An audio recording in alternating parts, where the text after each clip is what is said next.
नमस्कार, मी रेणुका बुलेटिनमध्ये तुमचं स्वागत आहे। सगळ्या बातम्या आपण बघणार आहोत आणि बुलेटिनच्या सुरुवातीची बातमी आहे संभाजीराजेंबद्दलची, कारण आज त्यांची भूमिका ते स्पष्ट करतील असं म्हटलं जातं आणि त्यासाठी काही वेळातच पुण्यामध्ये या पत्रकार परिषदेचं आयोजन करण्यात आलंय। यामध्ये संभाजीराजे त्यांची पुढची दिशा काय असेल याची घोषणा करणार आहेत।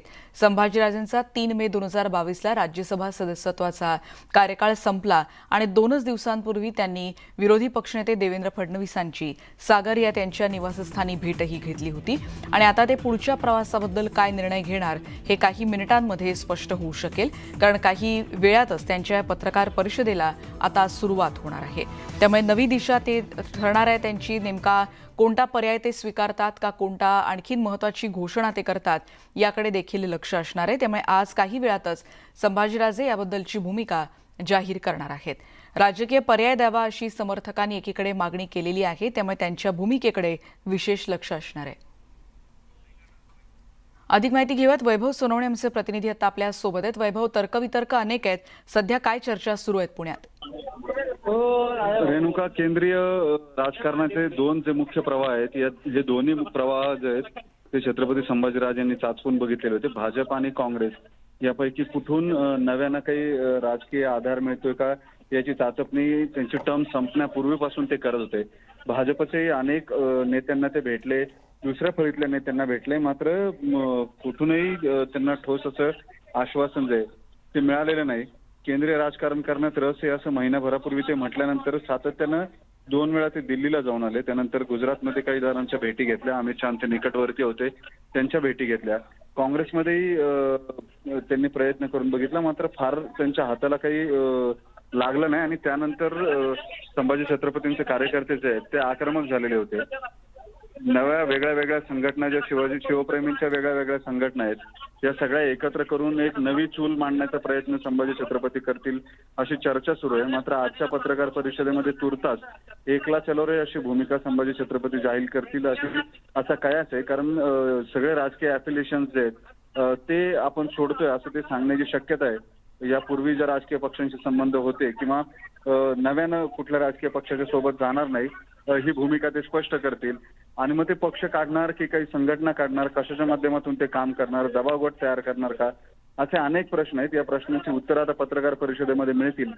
पण एक नक्की आहे, राज्यसभेची टर्म संपल्यानंतर आता संभाजी छत्रपती गेले 5 वर्ष जे दौरे काढत होते, कार्यकर्ते गोळा करत होते, त्या सगळ्यांची परिणती म्हणून ते आज पक्ष काढायची घोषणा करतात का किंवा त्याबाबतचं काही सूतवाच करतात का हे पाहावं लागेल। संभाजी छत्रपतींचे अनेक समर्थक कार्यकर्ते जे आहेत ते या पत्रकार परिषदेच्या ठिकाणी पोहोचलेले आहेत। नेमकी उत्सुकता जी आहे आता ते काय घोषणा करतात, राज्याच्या राजकारणात काही नवा पर्याय ते देतात का किंवा नव्यानं काही संघटना उभी करतात का हेही पाहायला हवं। वैभव, एक पहिला प्रश्न अशासाठी की साधारण किती वाजेपर्यंत ही या पत्रकार परिषदेला सुरुवात होईल, आणि दुसरा मुद्दा असा की काही दिवसांपूर्वी त्यांनी जे ट्विट केलं होतं विचारांशी कायम बांधिली आशयाचं, आणि त्याच्यामुळे त्याच्यातून देखील त्यांनी आपलं मत व्यक्त करण्याचं किंवा याच्या पुढची नेमकी त्यांची भूमिका काय असेल त्याच्यातून काही संकेत किंवा त्याच्याबद्दल काही चर्चा सध्या सुरू आहेत? रेणुका, गेले काही दिवस सातत्यानं ते एक वाक्य सांगतात, मी छत्रपतींचा रक्ताचा नाही तर पहिल्यांदा विचाराचा वारसदार आहे। त्याच्यामुळे त्यांची ही भूमिका पाहता ते राज्यभरात काही एक नवा प्रयोग करण्याची शक्यता आहे असं दिसतंय। आणि जो पहिला प्रश्न होता तुझा, साधारण पुढच्या 2 मिनिटांमध्ये ही पत्रकार परिषद सुरू होईल, कारण या पत्रकार परिषदेच्या कक्षामध्ये त्यांचं आगमन झालेलं आहे आणि आता ते आपली राजकीय भूमिका जी आहे ती स्पष्ट करतील। संभाजी आपण पाहू शकतो ते लगेच त्यांची पत्रकार परिषद वैभव, आपण थेट जाऊया त्या पत्रकार परिषद सुरू करतात। खरं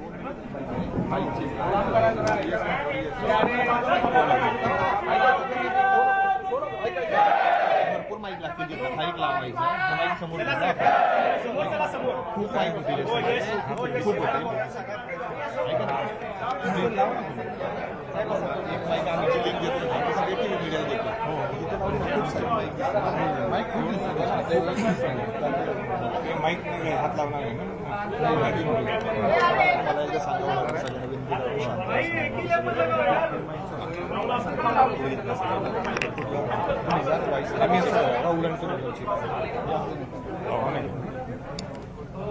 माझी विनंती आहे, जे सगळे माझ्यावर प्रेम करणारे जे कार्यकर्ते इथं आलेले आहेत, खरं म्हणजे प्रेस कॉन्फरन्स चालू असताना आत येणं चुकीचं होतं। तरी आपल्याला आत बसायचं असेल तर कुणी चर्चा करू नये, शांत बसावं, कोणी घोषणा देऊ नयेत. सगळ्यांना वेळ मी पत्रकार परिषद झाल्यानंतर देणार आहे. एवढी सगळ्यांना माझी विनंती आहे. नाही, हे मी घेऊन बोलायचं आहे काय?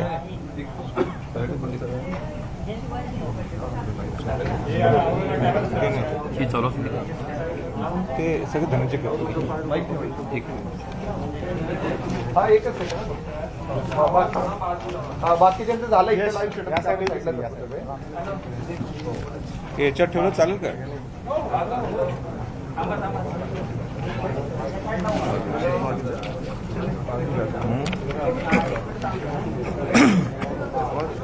हो हो.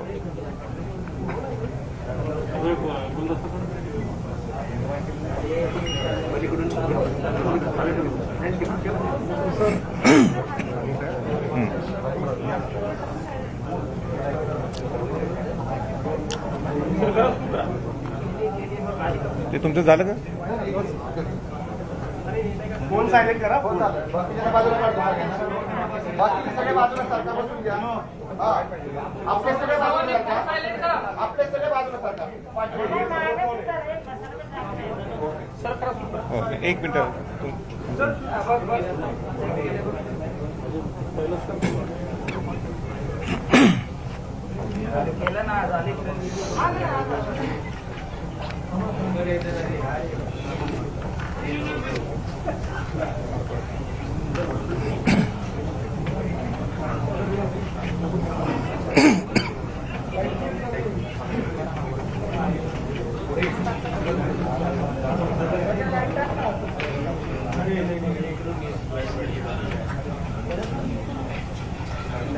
झालं का?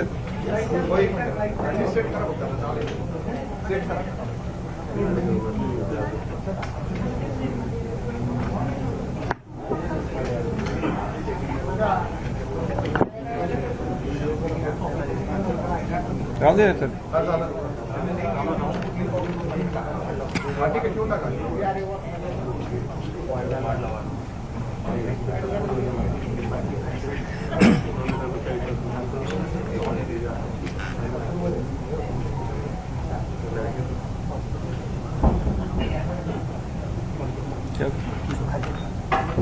ओके, झालं का?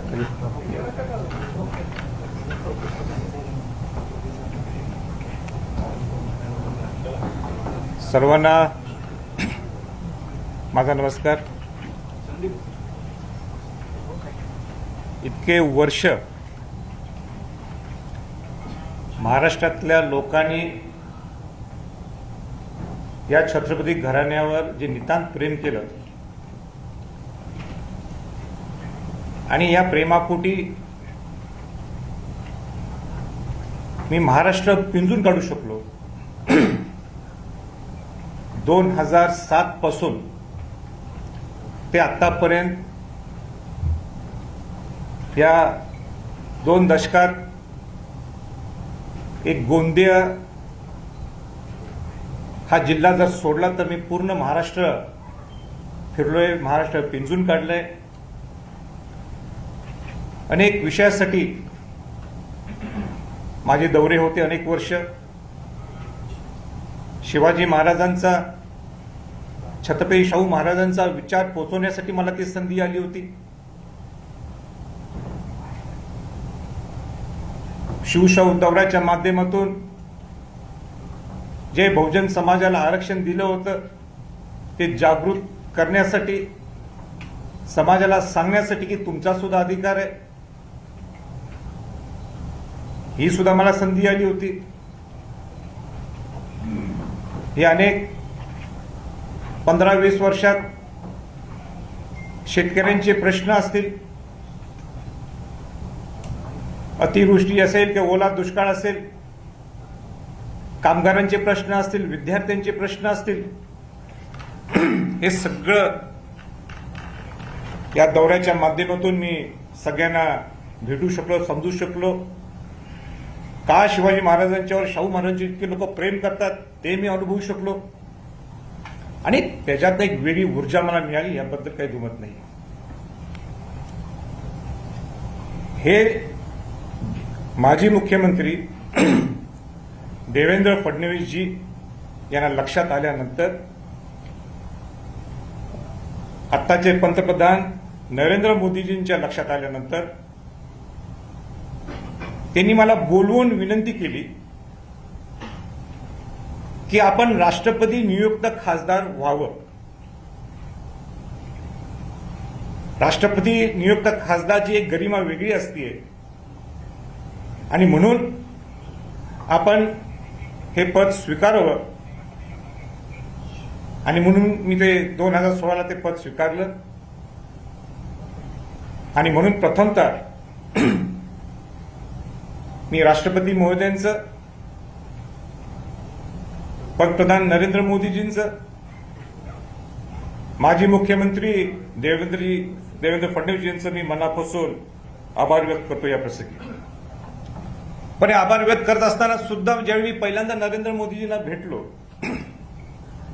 त्यावेळी मी राजर्षी छत्रपती शाहू महाराजांचं त्यांना पुस्तक दिलं आणि त्या पुस्तकात मी माझा अभिप्राय सुद्धा लिहिला होता आणि ते मी त्यांना वाचायला सुद्धा सांगितला. आणि तो अभिप्राय हाच होता की I stand by the principles of Chhatrapati Shivaji Maharaj आणि शाहू महाराज. ह्याचा अर्थच थोडक्यात असा आहे की शिवाजी महाराजांच्या आणि शाहू महाराजांचा जो विचार आहे, जी आयडिओलॉजी आहे, त्याप्रमाणेच माझी ह्याच्या पुढे वाटचाल असणार आहे. आणि त्याप्रमाणेच या 6 वर्षात राजकारण विरहित समाजाला जिथं जिथं दिशा द्यायची वेळ असेल तिथं मी त्याप्रमाणेच मी चाललो, हे मला अभिमानाने आपल्याला सांगायचं आहे. या 6 वर्षात ज्यावेळी मी खासदार झाल्यापासून अनेक कामे केली, पण प्रामुख्याने एक 7-8 कामं जे मला मुद्दाम आपल्या पुढे सांगायचे. माझा कार्यकाळ हा कसा समाज हिताच्या दृष्टिकोनातून होता हे मी आपल्याला एक 5-6 मुद्दे आपल्या पुढे मांडू इच्छितो. त्यात म्हणजे पहिल्यांदा व्यापक दृष्टिकोनातून जर छत्रपती शिवाजी महाराजांची जयंती सुरू केली असेल तर ती मी केली शिवराज्याभिषेक समितीच्या वतीनं. राष्ट्रपती आले, नौदल प्रमुख आले, कोल्हापूरचे छत्रपती शाहू महाराज आले आणि एक व्यापक स्वरूपातून ती दिल्लीतली शिवजयंती सुरू झाली, आज ताग्यात चालू आहे. राजश्री छत्रपती शाहू महाराजांची जयंती पहिल्यांदा देशात स्वातंत्र्याच्या नंतर जर कुणी साजरी केली असेल ती आम्ही सर्व खासदारांनी केली. मी पुढाकार घेतला होता. शिवराज्याभिषेक सोहळा सुद्धा पूर्वी सुरू झाला असेल, पण त्याला आणि जोमाने करण्यासाठी देशातून नाही तर परदेशातून लोक तिथं कसे येतील आणि शिवाजी महाराजांना नतमस्तक होण्यासाठी राजदूत कसे येतील हे शिवजयंतीला आणि शिवराज्याभिषेक सोहळ्याला मी आणून दाखवलेले. 25 देशाचे राजदूत आले होते शिवाजी महाराजांना नतमस्तक करायला. पहिल्यांदा इतिहासात हे असं घडलेलं आहे. माझ्या संसदेत पार्लमेंटमध्ये मी मोजको बोललो, पण सगळ्या बोलण्यात शिवाजी महाराज, शाहू महाराज, फुले आंबेडकरांचा विषय असल्याशिवाय मी पुढे जात नव्हतो. मी बोलून दाखवलं की बाबासाहेब आंबेडकर, मी शाहू महाराजांना सांगितलं ही the pillar of social democracy. त्यावेळी सगळ्या खासदारांनी त्यावेळी टाळ्या वाजवल्या. गडकोट किल्ल्यांसाठी न चुकता रायगड प्राधिकरणाचं काय काम चालू आहे, हाच मॉडेल पूर्ण देशात कसं लागू शकतो हे सुद्धा मी न चुकता बोललो. वेगळ्या वेगळ्या ठिकाणी प्रबोधन करण्यासाठी मी गडकोट किल्ल्यांसाठी माझा नेहमी प्रयत्न राहिला. 5 डिसेंबरला माझ्या जीवनात सगळ्यात अविस्मरणीय प्रसंग आहे, महाराष्ट्रात तो अविस्मरणीय प्रसंग आहे. तो म्हणजे एका व्यक्तीने राष्ट्रपतींना 5 डिसेंबरला रायगडला बोलवलं शिवाजी महाराजांना वंदन करायला, नतमस्तक व्हायला. प्रतिकूल परिस्थिती असताना सुद्धा प्रोटोकॉलनी सांगितलं होतं की रोपवेने तुम्ही जाऊ शकत नाही, तरी ते आले. हा इतिहास आहे. मला 1-2 महत्वाचे मुद्दे या प्रसंगी सांगायचे की 5 मेला किंबहुना आझाद मैदानला सुद्धा 2017ला लोकांना आवडो की न आवडो, तिथं स्टेजवर जाण्याची धाडस कोणी केली नाही, कोणी हिंमत दाखवली नाही. आणि मी स्वतः त्या स्टेजवर गेलो. ज्यावेळी कुठल्याही पुढाऱ्यांना परवानगी नसताना त्यावेळी सगळ्या समन्वयकी मला आग्रह केला आणि मी त्या स्टेजवर गेलो आणि सगळ्या मराठा समाज किंबहुना सगळ्या बहुजन समाजाला मी विनंती केली. आणि मग सगळा समाज हा तिथून निघून गेला. नाहीतर तिथं काय जर घडलं असतं तर महाराष्ट्राला ते महाराष्ट्राला परवडलं नसतं. तसे रिपोर्ट्स आहेत, त्यात मी काही जास्त खोल जात नाही. मी त्यावेळी बघितलं नाही की भाजप सरकार आहे आणि महाविकास आघाडी त्यावेळी विरोधी पक्ष हे त्या विरोधी पक्षाच्या विरोधात आपण भूमिका घेतो. मी समाजाची भूमिका घेतली. तसंच आरक्षण रद्द ज्यावेळी झालं 5 मेला, त्यावेळी मी आत्ताच्या महाविकास आघाडीची बाजू घेतली. महाविकास आघाडीची माझं जमते म्हणून समाजाला दिशा देण्यासाठी मी बाजू घेतली. त्यावेळी भाजपला वाटलं असेल की मी विरोधात भूमिका घेतोय, पण माझी भूमिका ही राष्ट्रपती नियुक्त खासदार असल्यामुळं आणि समाजाचा हित पाहण्यासाठी ही सगळी मी ती भूमिका घेतली. मी कुठंही या 6 वर्षात राष्ट्रपती नियुक्त खासदारची जी गरिमा असते, जे महत्व असते, ते मी कुठं कमी पडून दिलं नाही. पण हे सगळं होत असताना हे कशामुळं घडलं, हे का जमवू शकलं मला? कारण का माझ्या हातात आवडो काय नवडो परत ती सत्ता होती. 1-2 उदाहरणं सांगायचे. सत्तेत असल्यानं तुम्हाला चांगला ते सत्तेचा उपयोग करून घेतला तर तुम्ही समाजाचं कल्याण करू शकता. उदाहरण, रायगड किल्ल्याचं संवर्धन जतन जे चालू आहे, पुरातत्व खात्यातून एक दगड सुद्धा हलवू शकत नाही. आज तिथं माझा दबदबा असल्यामुळं आज पुरातत्व खातं सुद्धा माझ्या एक गोष्टीला ऐकून घेते आणि देशात पहिल्यांदा शिवाजी महाराजांचा किल्ला आणि सगळ्या जगातला मोठा किल्ला रायगड, दुर्गाराज रायगडचं संवर्धन जतन चालू झालेलं. ही एवढी मोठी गोष्ट आहे, का घडू शकले? हातात न कळत सत्ता असल्यामुळं मी दिल्लीत तिथं बसून त्यांच्या मानगुट्यावर बसून मी सगळे कामं करू शकलो. दुसरं उदाहरण मला द्यायचं आहे की ज्यावेळी सांगलीत आणि कोल्हापूरला जो महापूर आला होता, महापूरमध्ये माझं काय योगदान आहे त्याच्यावर मला काही इथं आज बोलायचं नाहीये, पण एनडीएमसीच्या माध्यमातून आणि दिल्लीत बसून छत्रपती घराण्याचे नेहमी लष्करचे असणारे चांगले संबंध हे लक्षात ठेवून मी 14 नौदलच्या तुकड्या हे दिल्लीतनं घेऊन मी स्वतः त्यांच्या प्लेनमधनं कोल्हापूरला आलो. आज जर त्या दिवशी तुकड्या जर पोहोचल्या नसत्या तर काय हाल झाले असते हे मला सांगायची गरज नाही. हे सगळं घडलं न कळत ही सत्ता असल्यामुळं. म्हणून मला असं वाटलं की आता माझा कार्यकाळ संपलाय आणि पुढे काय करायचं. एवढे 2007 पासून ते 2022 पर्यंत पूर्णपणे समाजासाठी पूर्णपणे वाहून घेतलेले आहे मी. नवीन राजवाड्यात एवढं वैभव असताना सुद्धा मी मोजून 5-6 दिवसच जातो महिन्यातले. पण आपल्याला याच्या पुढे लोकहिताची कामं करायची असतील, जनसेवा करायची असतील तर राजसत्ता सुद्धा महत्वाची आहे. म्हणून आज मी प्रेस कॉन्फरन्स याच्यासाठीच बोलवली. 2 निर्णय मी घेतलेले. त्यातला पहिला निर्णय हा राज्यसभेच्या संदर्भात आहे. राज्यसभेचं आपण जर समीकरण जर पाहिलं असेल तर येत्या जुलैमध्ये 6 जागा रिक्त होणार आहे. पूर्वीचं समीकरण काय? 2 जागा भाजप, 1 जागा राष्ट्रवादी, किंबहुना माझं चुकलं 3 जागा भाजप, 1 जागा राष्ट्रवादी, 1 जागा शिवसेना आणि 1 जागा काँग्रेस. हे अशा 6 जणांचं समीकरण आहे. आताचं समीकरण काय म्हणते? विधानसभा झाल्यानंतर 2 जागा भाजपला जातात, 1 जागा राष्ट्रवादी, 1 जागा काँग्रेस आणि 1 जागा शिवसेना. 6वी सीट ह्याचं संख्याबळ कमी असल्यामुळं कुठलाही एक पक्ष किंवा कुठली एक आघाडी हे त्यांना तसं मिळू शकत नाही. कारण का जे राहिलेले मत आहेत, जे तुम्हाला 42चं कोशंट लागते, त्या 42च्या कोशंटमध्ये जर तुम्हाला खासदारकी मिळवायची असेल तर महाविकास आघाडीकडे 27 मत आहेत आणि भाजपकडे 22 मत आहेत. तर माझा क्लेम इथं असा राहणार आहे की या वर्षीची राज्यसभेची इलेक्शन, राज्यसभेची निवडणूक मी निश्चित लढवणार आहे. पण ते निवडणूक लढवताना कुठल्या पक्षात जाणार हा सगळ्यांच्याकडे संभ्रम प्रश्न आहे.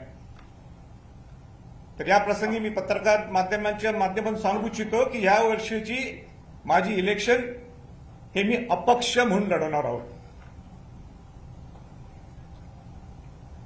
आणि म्हणून माझं कार्यपद्धती जर पाहिली असेल या 6 वर्षात, किंवा 2007 पासून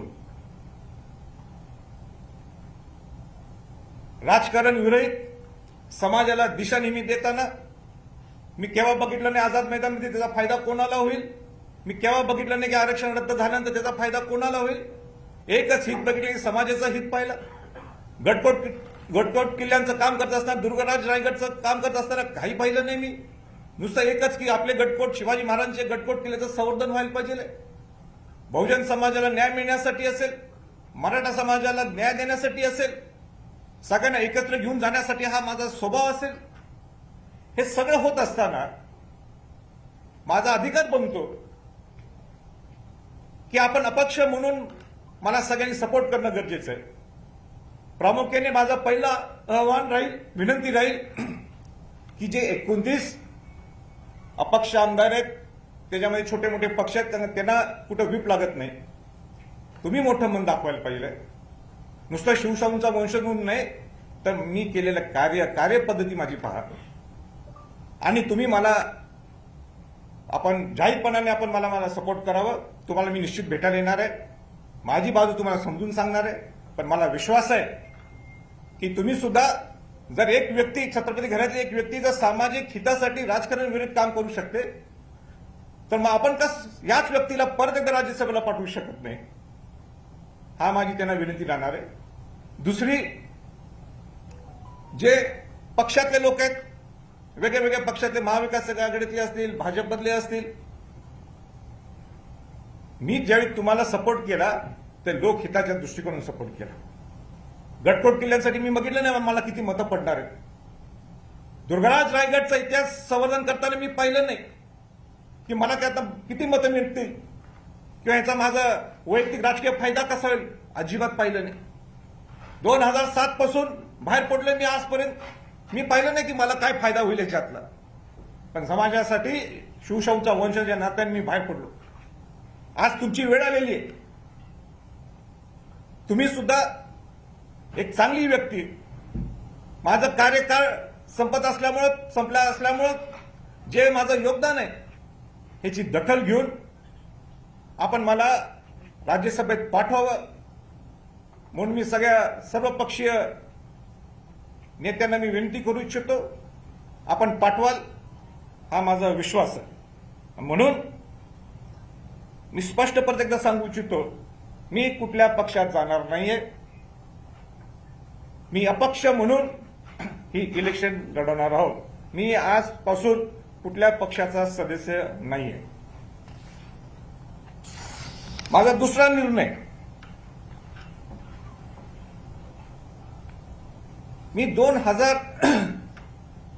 अनेकदा मी म्हणतोय 2007 पासून, म्हणजे लोकांना समजावं म्हणून मी बाहेर पडलोय. आणि मला प्रेम का मिळते, या घराण्यात माझा जन्म झालाय. शिवशाहूंचा वंशज आहे मी, आणि शिवशाहूंचा वंशज या नात्याने कुठेतरी काम करायचा प्रयत्न करतोय. त्या घरातला मी स्वतः राजा म्हणत नाही, पण त्यांच्या दृष्टीने त्यांच्या घरात एक राजा आमच्याकडे दारी यायला लागलाय. म्हणून एवढं प्रेम त्यांनी मला दिलं. त्यावेळीपासूनच त्यांच्या डोक्यात होते की संभाजी छत्रपतीने एक नवीन पक्ष स्थापन करावा. अनेक संघटनेतले लोक, वेगळ्या नुसतं मराठा समाज नाही, वेगळ्या वेगळ्या समाजातले वेगळ्या वेगळ्या संघटनेतले लोक मला नेहमी सपोर्ट करतात. ही ताकद आहे छत्रपती घराण्याची. आणि मला नेहमी वाटायचं ही ताकद आपण संघटित का करू शकत नाही. किती वेळ नुसतं समाजासाठी पळायचं, आपण राजकीय आवाज उठवायचा काय नाही. पण ती वेळ येत नव्हती असं म्हणायला काय हरकत नाही. पण चांगले अनुभव आले, मला वाईट अनुभव आले. पण एवढं निश्चित आहे की ह्या लोकांना, या जनतेला, शिवाजी महाराजांच्यावर, शाहू महाराजांच्यावर प्रेम करणारी जी जनता आहे, या सगळ्यांना एका छताखाली हे कसं आणता येईल हा माझा प्रामाणिक प्रयत्न आजही होता, पूर्वी सुद्धा होता आणि याच्या पुढे सुद्धा राहील. आणि म्हणून मी निर्णय आज घेतलेला आहे, जो माझा दुसरा महत्वाचा निर्णय, जो राजकीय निर्णय, ते म्हणजे या सगळ्यांना संघटित करण्यासाठी, समाजाला एक वेगळी दिशा देण्यासाठी, जिथं अन्याय होतो तिथं अन्यायाच्या विरोधात लढा देण्यासाठी, गोरगरिबांच्या कल्याणासाठी, शिवाजी महाराज, शाहू महाराजांचं नाव देशभर जगात पोहोचवण्यासाठी मी आणि आम्ही सर्वजण एक संघटना स्थापित संघटना स्थापित करणार आहोत. आणि त्या संघटनेचं नाव आहे स्वराज्य.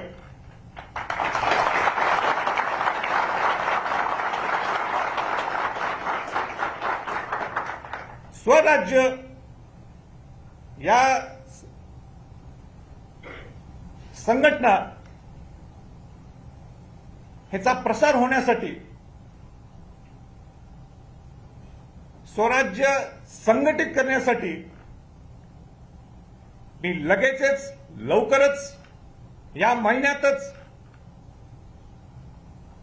ज्याप्रमाणे शिवशाहूचा दौरा मी महाराष्ट्रात केला होता, पिंजून काढला महाराष्ट्र, त्याप्रमाणेच महाराष्ट्राचा दौरा लोकांच्या भावना समजून घेण्यासाठी, लोकांना विश्वासात घेण्यासाठी आणि लोकांना स्वराज्याच्या नावाखाली संघटित करण्यासाठी हे स्वराज्य, ही संघटना आज मी डिक्लेअर करू इच्छितो, ती स्थापन झालेली आहे.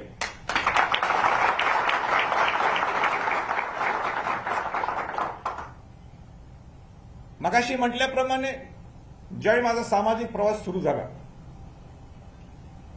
त्यावेळीच अनेक लोकांची इच्छा होती की राज्यात तिसरी आघाडी निर्माण व्हायला पाहिजे, तुम्ही वेगळा पक्ष स्थापन करायला पाहिजे. त्यांचा मी आदर करतो, त्यांचा मी आभार सुद्धा व्यक्त करतो या प्रसंगी. या 5-7 दिवसात काय ताकद असेल सोशल मीडियाची, काय ताकद आहे शिवभक्तांची. अनेक लोकांनी सोशल मीडियाच्या माध्यमातून असेल,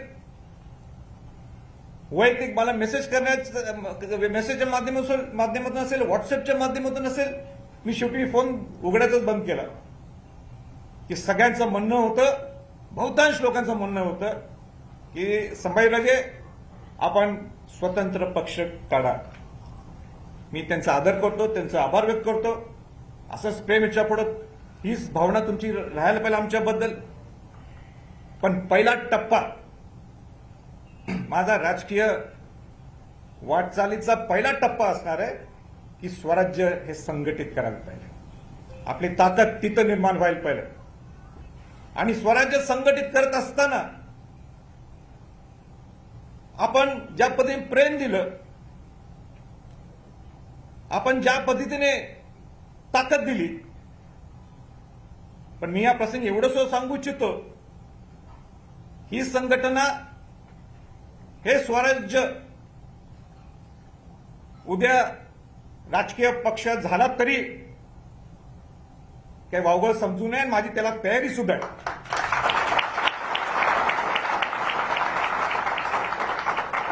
पण पहिला टप्पा आपण संघटित होणं गरजेचं आहे. आणि स्वराज्य संघटित होण्यासाठी या मे महिन्यामध्येच माझा महाराष्ट्राचा दौरा आहे. मला वाटते मी सगळ्या गोष्टी आपल्या पुढे मांडले. आपले काही प्रश्न असतील तर मी जेवढं शक्य होईल तेवढं बोलण्याचा मी प्रयत्न करेन. परत एकदा जर मोदींनी आणि फडणवीसांनी तुम्हाला विनंती केली की परत तुम्ही खासदार नियुक्त व्हाल, मी राष्ट्रपती खासदार, मी स्पष्ट क्लिअर केलेलं आहे. मी अपक्ष म्हणून राज्यसभेचे इलेक्शन लढवणार आहोत. मी कुठल्या पक्षाचा सदस्य नाहीये. आणि ते सुद्धा संख्याबळ कमी असल्यामुळं 6वी जी जागा आहे त्यांच्या कोट्यातली जागा मला घ्यायची नाहीये. जी 6वी जागा आहे त्यांचं संख्याबळच कमी असल्यामुळं इलेक्शन इथं लादू नये आणि म्हणून सगळ्यात ज्यांनी समाजासाठी एवढं योगदान दिलंय आणि माझं माझे काम करण्याची पद्धत जर त्यांनी सगळ्यांनी पाहिली तर त्यांनी ते राज्यसभेची सीट मला त्यांनी द्यावी, मला पाठवावं, हे माझं म्हणजे मला विश्वास आहे ते करते सगळेजण. यासाठी तुम्ही भेट घेणार आहात का? 4 या 5 पक्षांची भेट घेणार आहात? भेटला नाही, परवाच्या वेळी तुम्ही फडणवीसांना भेटला, मात्र इतर जे महत्वाचे पक्ष आहेत राज्यातले त्यांच्यापैकी तुमची इतर कोणाची चर्चा झाली त्या कारण हे सर्वांमध्ये जर व्हायचं असेल तर तशी काही माझी कोणाशीही चर्चा झालेली नाहीये. देवेंद्रजी फडणवीसांना सुद्धा मी भेटलो. त्याला कारण हे होतं की त्यांना धन्यवाद देण्यासाठी, त्यांचा आभार व्यक्त करण्यासाठी, कारण त्यांनी मला संधी दिली होती. जे तुम्ही म्हटलं हे समीकरण जुळवायचं असेल तर या सगळ्या पक्षातल्या लोकांनी एकत्र यायला पाहिजे, किंवा जे काय असेल ते राजकारण मला अजून समजत नाही, आता शिकायला लागलो. आणि जे 29 आमदार जे अपक्षनीय असतील मी सगळ्यांची भेट घेणार. भेट घेणं काही चुकीचं नाही. म्हणून मी पहिला टप्पा माझा हा असणार आहे की सगळ्या 29 आमदारांना मी आवाहन करू इच्छितो, त्यांना विनंती करू इच्छितो की तुम्ही यायला पाहिजे. कारण 10 अनुमोदक लागतात ना. 10 जर तुम्हाला उभारायचं असेल तर 10 अनुमोदन करण्यासाठी या 10 आमदारांनी पुढे यायला पाहिजे. म्हणून आपण या.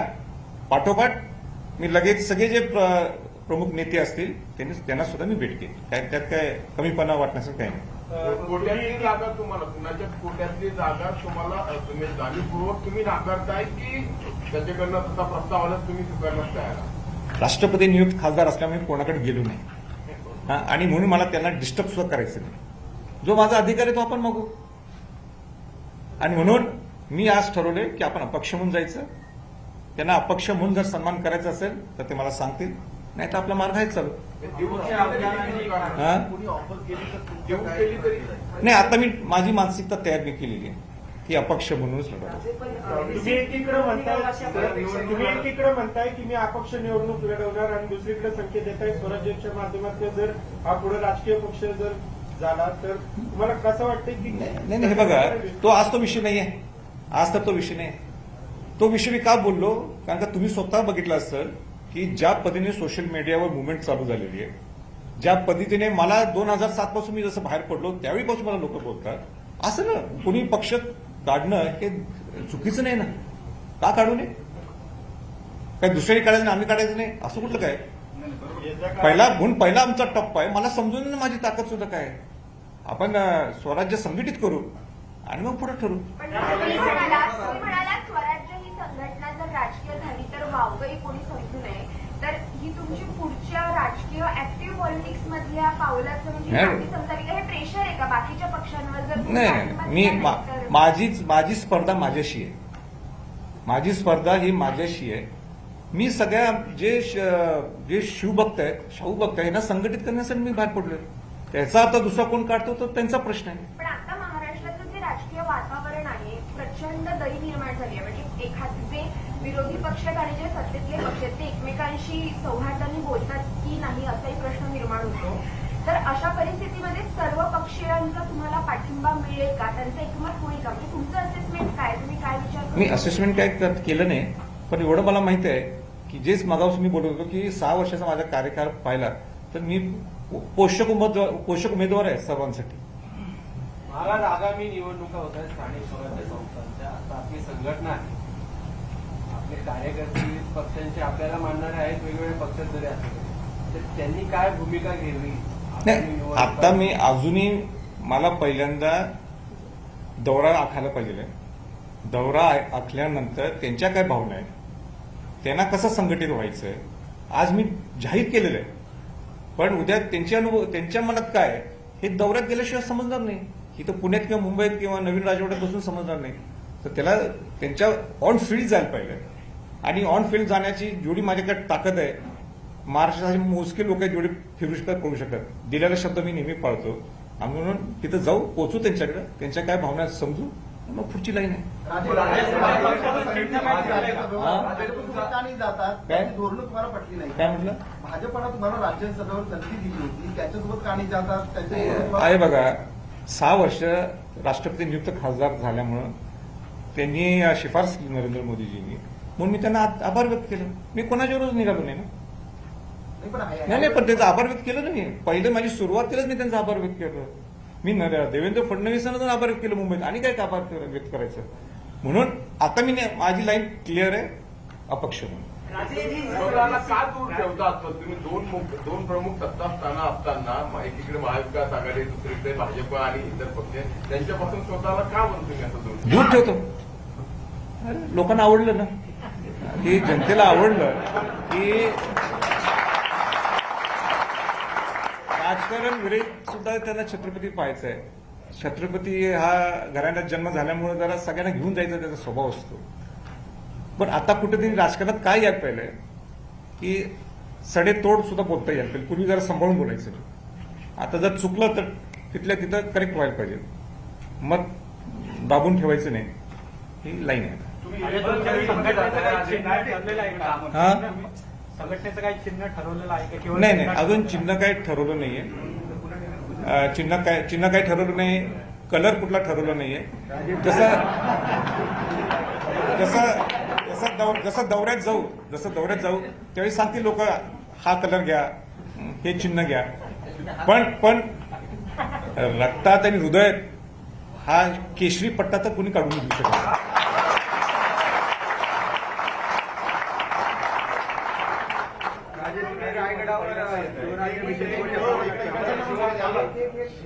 इलेक्ट्रॉल मेरिट मध्ये येत आहे. तुम्ही एकतर हे अत्यंत भावडेपणाने मानताय की सगळ्यांनी येऊन मला पाठिंबा द्यावा, अशी कदाचित तुमची अपेक्षा असेल तुमच्या 6 वर्षाच्या कामावर. या सगळ्या सीझन पॉलिटिकल पार्टीचे पॉलिटिकल निगोशिएशन्स केल्याशिवाय हे होणार नाही. तुम्ही हे निगोशिएशन्स कसे करणार आहात? अगदीच इतकं प्रांजळपणे तुम्ही जर सांगताय की त्यांनी मला पाठिंबा द्यावा किंवा मी त्यांच्याकडे जाईल, तर हे सरळ पॉलिटिकल प्लॅटर आहे. तुम्हाला एक भूमिका कुठली तरी घ्यावी लागेल, या बाजूची किंवा त्या बाजूची. सगळे मिळून तुम्हाला आणून तुम्ही पुन्हा एक नवा राजकीय पर्याय देताय हे सुद्धा त्यांना सांगताय. नाही, पुन्हा मला पाठिंबा सगळे मिळून द्या. मी भावडच आहे आणि मी शिकायला लागले राजकारण. आणि उद्या काय करते ह्याच्या पुढे बघू ना. आणि नाही दिला तर सुद्धा माझ्याकडे पर्याय तयार आहे. साताऱ्याचा आपण अनुभव पाहिलाय. नाही, साताराचं ते माझे भाऊबंद आहेत, माझे भाऊ आहेत ते, त्यांच्याबद्दल मी काही प्रतिक्रिया देणार.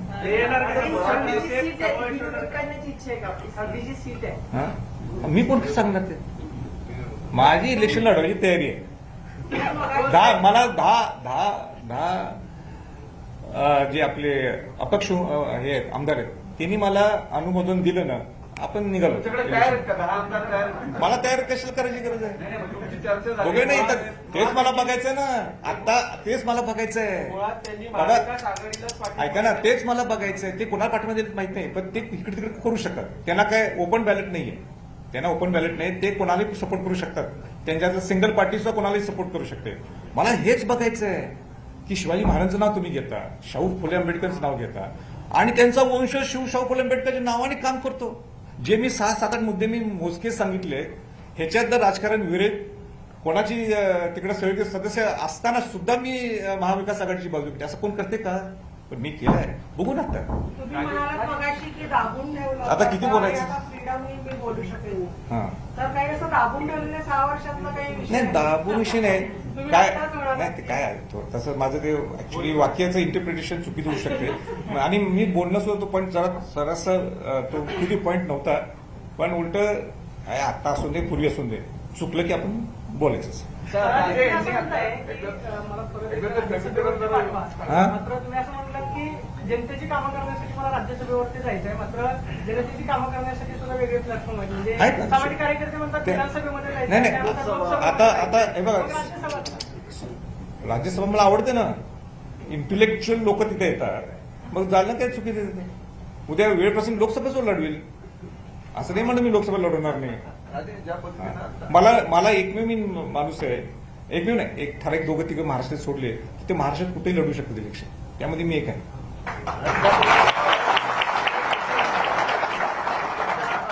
झेंड्याचा रंग किंवा कुठला लोगो वापरणार ह्याच्यामध्ये तुम्ही अजून काही स्पष्ट केलेलं नाही.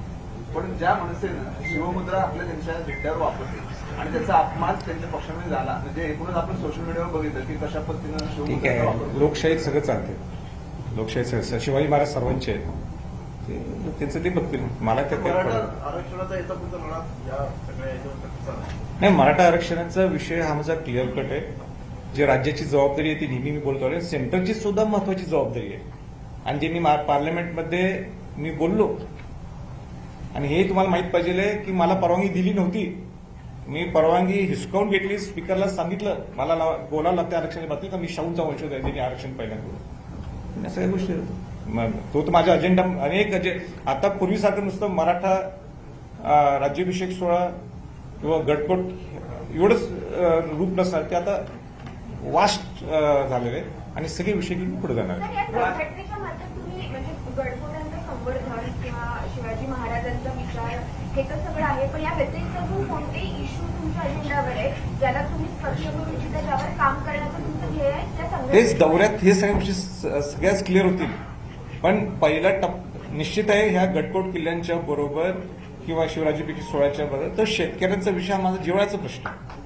आणि शेतकऱ्यांचा विषय हा माझा अजेंडावर असणार आहे. बाकीचे विषय ऑटोमॅटिकली लोकांना भेटल्यानंतर सगळं, आणि भेटलं मला सगळं माहितच आहे मला, पण प्रत्यक्ष त्यांच्याकडे ऐकून घ्यायचे. हा? स्वराज्य हेच नाव का? मला आवडलं आणि माझा अधिकार आहे. हा? काय काय झालंय? आज बंद आहे, काय आक्षेप होता?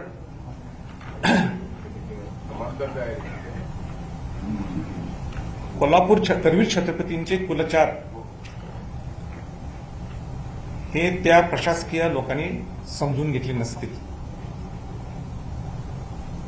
जे घडलं हे चुकीचंच घडलेलं आहे, त्यामध्ये काय दुमत नाही.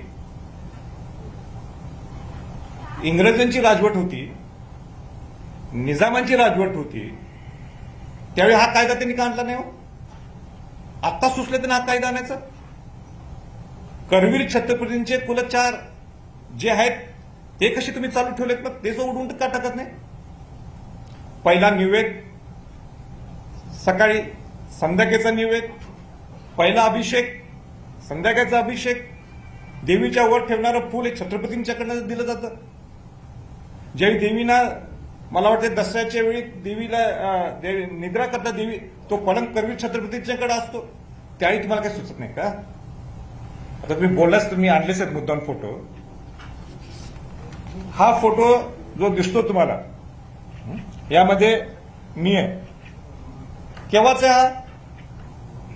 40 वर्षाच्या अगोदर आहे. हे कुठे गाभाऱ्यातच आहे ना? हे आमचे वडील आहेत, शाहू महाराज, महाराणी साहेब आहेत, आमची आई, हे धाकटेबाबू मालोजीराजे आहेत, हे गाभाऱ्यातच आहे ना? ही परंपरा नाही का? हा केव्हाचा फोटो आहे? मी शेवटी गेलो होतो, जे आतून दर्शन घेतलं त्यावेळीच. आणि माझ्या आता एक फोटो इथं नाहीये. कोविडच्या वेळेस मी गेलो होतो, त्यावेळी मी बाहेर डोकं टेकून मी दर्शन घेतलं. म्हणजे कायदा पाळणारा मी माणूस आहे. आणि हा कोण आहे ना, तिने मला सांगितलं आत जाऊ शकत नाही, देऊ शकत नाही, हा कुठला तरी ग्रस्त आहे व्यवस्थापक. हा लेटेस्ट फोटो आहे, ह्याला चालते का? आणि म्हणून त्यांनी दिलगिरी व्यक्त केली असेल, त्यांनी पत्रक काढलं असेल सुद्धा, ते माझ्या पुरतं मर्यादित आहे, ठीक आहे. पण जे काय आज बंद तुळजापूरला सगळ्या समाजातल्या लोकांनी, सगळ्या राजकीय पक्षातल्या लोकांनी, सगळ्याच बहुजन समाज लोकांनी जो बंद पुकारलाय त्याची सरकारने दखल घ्यायला पाहिजे. सरकारने विचार करायला पाहिजे की माफी मागून सुद्धा हे लोक का करत, मी नाही सांगितलं त्यांना, हे लोक का संघटित झालेत, का बोलायला लागलेत, याचा सरकारने निश्चित विचार करणं गरजेचं आहे. ठीक. सर्वांना विनंती आहे, आपले कार्यकर्ते वगळता त्यामुळे आताच्या क्षणाची महत्त्वाची बातमी आणि ती म्हणजे संभाजीराजेंची झालेली पत्रकार परिषद आणि त्यांनी स्पष्ट केलेलं आहे मी कोणत्याही पक्षात जाणार नसल्याचं त्यांनी आता स्पष्ट केलेलं आहे. हा पहिला मुद्दा आणि स्वराज्य या संघटनेची स्थापना करत असल्याची घोषणा त्यांनी आता केलेली आहे. पण त्याचबरोबर राज्यसभेची निवडणूक लढवणार असल्याचं देखील त्यांनी म्हटलेलं आहे. स्वराज्य संघटना उद्या राजकीय पक्ष होऊ शकतो आणि माझी तशी तयारी असल्याचे संकेत देखील त्यांनी दिलेले आहेत. त्यामुळे आताच्या क्षणाची महत्त्वाची बातमी संभाजीराजेंची नुकतीच संपलेली ही पत्रकार परिषद आणि यासाठी आपण आमदारांची भेट घेणार आहोत असं देखील त्यांनी म्हटलंय. थेट यानंतर आपण जाणार आहोत आदित्य ठाकरे यांच्या पत्रकार परिषदेत. म्हाडा MMRDA ह्यांची कामं कुठेही कमी नाही होणार, पण प्लॅनिंगसाठी कुठचाही नवीन प्रोजेक्ट येताना एखाद्या शहराची जर एजन्सी असेल तर त्याला विचारून आणि त्याच्याशी सांगड घालून जर काम केलं तर ते अजून सोपं होईल, हे आमचं आहे. दुसरं म्हणजे CEO पेक्षा आमचं नेहमी हे थोडं मत राहिलेलं आहे की जो महापौर असतो कुठच्याही शहराला थोडी त्याला अधिक पावर देणं गरजेचं आहे इम्प्लिमेंटेशनसाठी ॲडमिनिस्ट्रेटिव्हली, त्याच्यावर पण विचार सुरू आहे.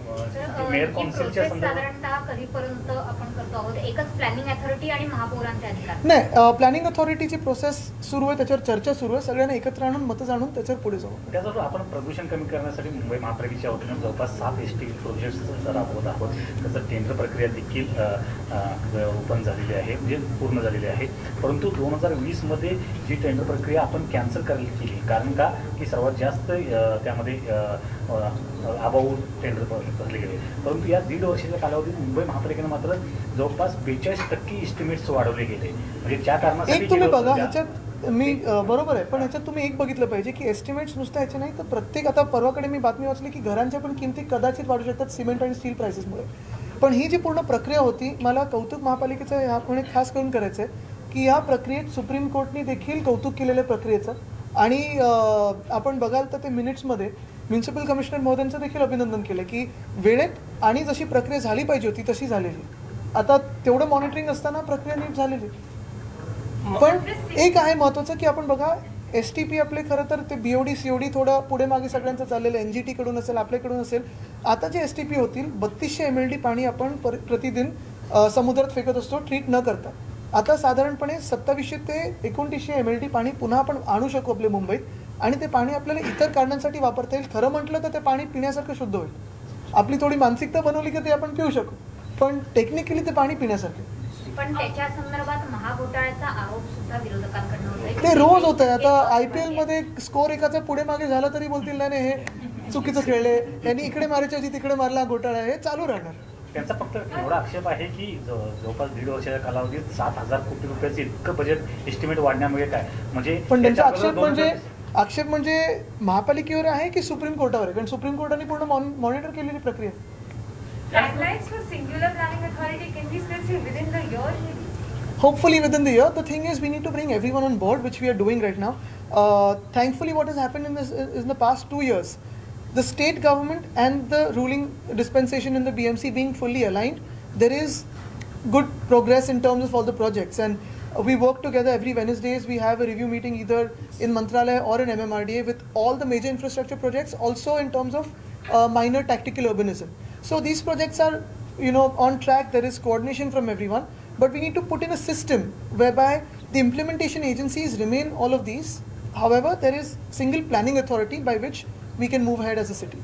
सर, तुम्ही आता सांगितलं की त्याबद्दल सर्व ज्या एजन्सीज आहेत, MMRDA असेल, PWD असेल किंवा BMC आहेच मेजर एजन्सी, यावेळेसच्या मान्सूनमध्ये तुम्ही लोकांना सांगू शकाल का की मागच्या वेळेस ज्या पद्धतीने त्रास होतो यावेळेस कमी होईल किंवा मला वाटतं एक गोष्ट आहे, जिथे जिथे इन्फ्रास्ट्रक्चरची कामं चालू आहेत तिथे आम्ही आत्तापासूनच प्रयत्न करतो की जिथे डेब्री रिमूव्हल असेल किंवा कुठे काही गटारं बंद झाली असतील, अडलेली असतील, असं असतं. काही काही इन्फ्रास्ट्रक्चरच्या कामांमध्ये गोण्यांमुळे अडलं असतं किंवा सिमेंटची स्लरी असते, तिथून काहीतरी अडचण होते, बॅरिकेड्स थोडे नीटनेटकी नसतात. तर हे सगळं आम्ही करण्याचा प्रयत्न करतो. ट्रॅफिक बरोबर देखील आम्ही थोडी ती बांधणी करत आहोत. तरी देखील खोटं मी बोलणार नाही, जर अतिवृष्टी झाली, ढगफुटी झाली तर त्रास सगळ्यांना होतो. आणि ह्याच्यात कोणीही जर तुम्हाला सांगत असेल की पूर होणारच नाही किंवा पाणी तुंबणारच नाही, ते खोटं बोलतात. हां, ते किती वेळात आपण त्याचा निचरा करू शकू, त्याची यंत्रणा काय लावू शकू, किती पंप्स जास्ती लावू शकू. कारण आपली जी भौगोलिक परिस्थिती मुंबईची, आता ऑगस्ट क्रांती मैदान असेल तो एक तलाव होता, हिंदमाता होता हे तलाव होता. आता हे सगळं ठीक आहे, याच्यावर चर्चा करून उपयोग जरी नसला तरी आपल्याला जे पूर्वी झालेलं आहे त्याच्यावर मी तरी विश्वास नाही करत की भांडायला पाहिजे. कारण हल्ली सगळे राजकीय पक्षाचे इतिहासात झाले त्याच्यावर भांडत असतात. इतिहासातून काय शिकायचं आणि आत्तासाठी काय योजना करायची, पुढे कसं जायचं ह्याच्यावर मी विश्वास ठेवतो आणि त्याच दिशेने आम्ही चाललेलो आहोत. As you spoke about environment and water crisis as well, I want to understand कि अभी भी महाराष्ट्र के कई एरियाज हैं जहाँ पर पानी ऑल्टरनेट डेज पर जा रहा है और फिलहाल एक चीज जो मैंने ग्राउंड रिपोर्ट ऑब्जर्व की है वो ये है कि म्यूनिसिपल कॉर्पोरेशन द्वारा दिए जाने वाले पानी के लिए भी पैसे चार्ज होते हैं जिसके लिए सर्विस टैक्सेस ले रहे हैं. सो इस करप्शन चार्जेस पर आप क्या कहेंगे? नहीं, सर्विस चार्ज तो होता ही है, उसमें कोई दो राय नहीं है क्योंकि हर एक सर्विस पे टैक्स होता है. लेकिन एक बात जाहिर से जो आप बात करें वो म्यूनसिपल एरियाज के बाहर है. अभी परसों पे मैं जब जा रहा था तो हमने थाने रूरल और पालघर रूरल ग्रामीण इलाकों में मैं देखा कि जहाँ जहाँ आदिवासी पाड़े हैं या कोई छोटे हैमलेट्स हो, कई सालों से वहाँ बिजली या रास्ता या पाणी पहुंचा नहीं था. अस्पृश्यता नसती तर हे कधीच निर्माण झाले नसते. व्यवस्थेविरुद्ध जेव्हा एखादा माणूस भूमिका घेतो, जो बंडखोरी करतो, तो का करतो, त्याची भूमिका काय, त्याच्या मागचं कारण काय हे तपासण्याची गरज आहे. उगाच त्याच्याकडे बोट दाखवण्यात काय अर्थ नसेल. त्याचंही कौतुक करायला पाहिजे की त्या परिस्थितीशी झगडून हा माणूस साहित्यात येतो, कौतुक केलं पाहिजे त्याचं कौतुक न करता त्याच्यावर टीका करणं. आणि पवार साहेबांनी त्याचं कौतुक केलंय की त्यांच्या हृदयातली जी पीळ आहे, त्यांच्या हृदयातली जी खंत आहे, त्याच्या मनाला जो दाह होतोय तो शब्दात न व्यक्त करतो. आणि आपण बघितलं या सगळ्यात महत्त्वाच्या सगळ्या पत्रकार परिषदा आणि याच्यामध्ये संभाजीराजेंची पत्रकार परिषद आदित्य ठाकरे आणि आता जितेंद्र आव्हाड देखील संवाद साधतात. या सगळ्या बातम्यांच्या तपशिलासह येणाऱ्या बुलेटिनमध्ये भेटत राहणार आहोत. आता इथेच थांबतोय. पहा फक्त न्यूज 18 लोकमत.